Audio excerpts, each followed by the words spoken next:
Quand Dieu créa le monde, il avait prévu de répartir les nigauds un peu partout.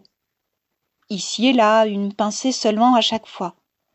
Malheureusement, l'ange chargé de la distribution fut surpris par un coup de tonnerre, et il laissa tomber un plein sac de nigauds au même endroit, dans la petite ville de Chelm, en Pologne. À cause de cet incident, Chelm fut longtemps une bourgade étrange. Tout le monde y marchait un peu sur la tête et l'on prenait volontiers les plus fous pour les plus sages. Chaque fois que les gens de Chelm avaient des ennuis, petits ou grands, ils allaient consulter leurs sages. Et les sages de la ville, Beryl, Schmerel, Moïse et Oischer, les sages réfléchissaient toujours en plissant bien le front, avant de rendre leur sage avis.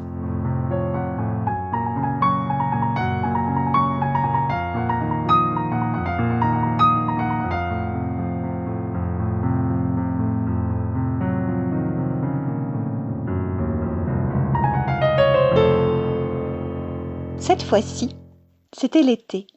Il faisait très chaud à Chelm. Pas la plus petite brise pour rafraîchir l'air brûlant.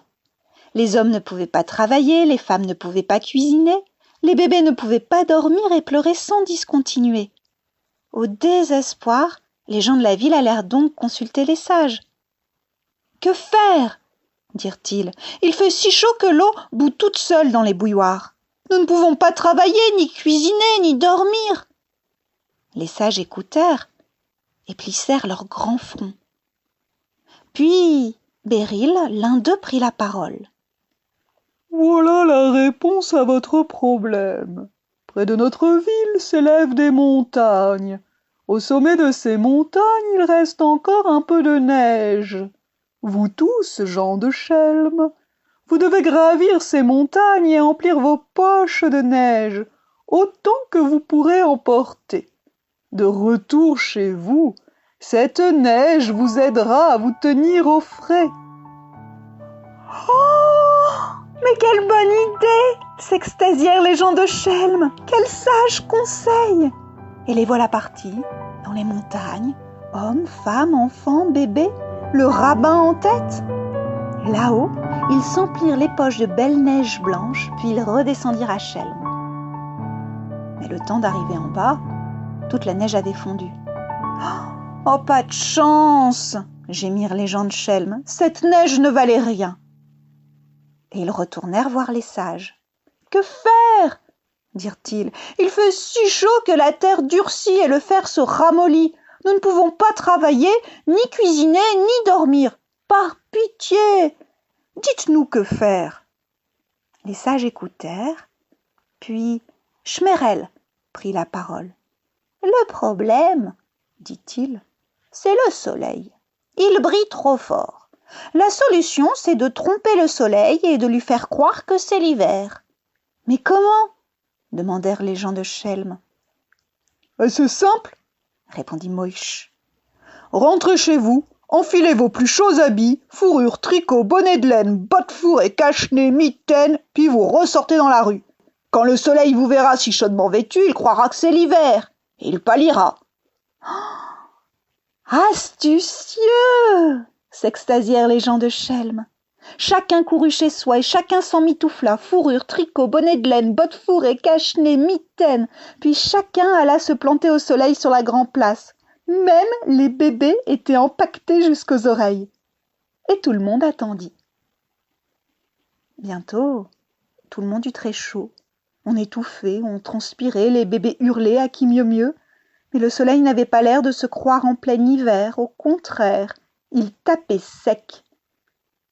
Pour finir, les gens de Chelm retournèrent consulter les sages. « Que faire ?» dirent-ils. « Il fait si chaud qu'il faut servir le beurre en carafe. Nous ne pouvons pas travailler, ni cuisiner, ni dormir. Par pitié, dites-nous que faire ?»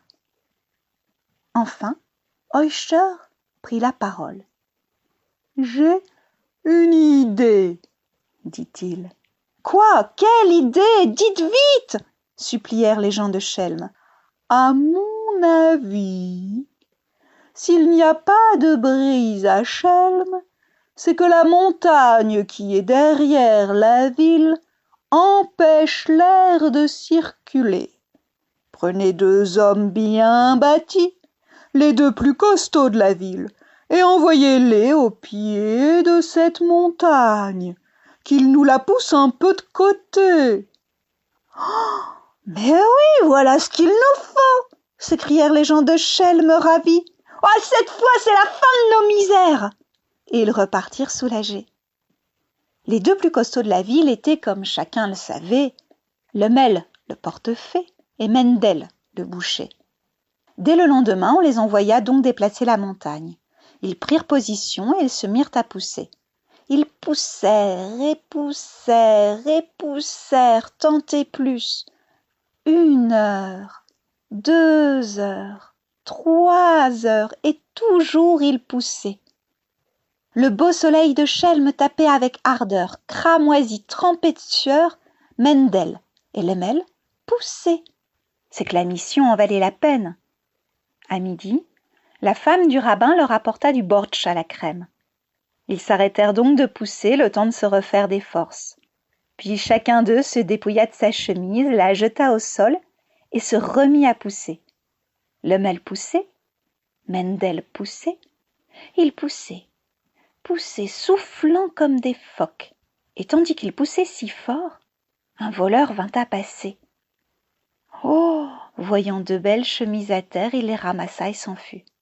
Et les 2 hommes, eux, poussaient encore. Mais soudain, Mendel regarde derrière lui et jette un cri.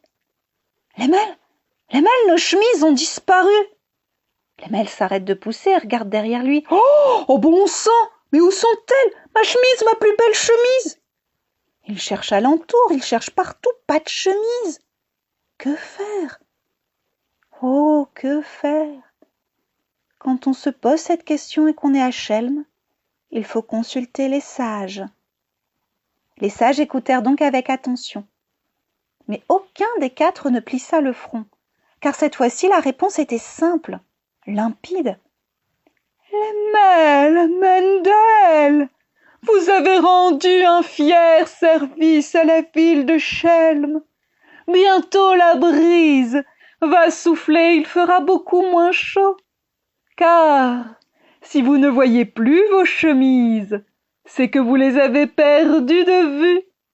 Et si vous les avez perdues de vue, c'est signe que vraiment vous avez repoussé cette montagne bien loin. » Quand ils apprirent que la montagne avait été poussée de côté, les gens de Chelm furent si soulagés qu'ils eurent déjà beaucoup moins chaud.